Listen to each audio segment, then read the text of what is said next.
আপনি কিভাবে বুঝবেন আপনার ঈমান আছে কিনা? নিজের মধ্যে কিছু লক্ষণ দেখলে আপনি বুঝতে পারবেন আপনার ঈমান এখনও আছে।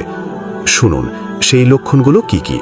5টি বিষয় যদি আপনার মধ্যে থাকে তাহলে বুঝে নেবেন আলহামদুলিল্লাহ আপনার ঈমান এখনও আছে।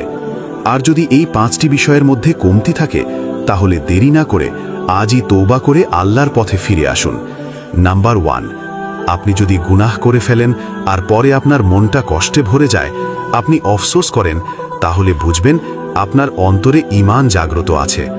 নাম্বার 2, যদি কখনো নামাজ মিস করেন আর আপনার মন হয় আজ কিছু একটা খুব গুরুত্বপূর্ণ মিস হয়ে গেছে, তাহলে বুঝবেন এটা ঈমানের শক্তিশালী আলামত।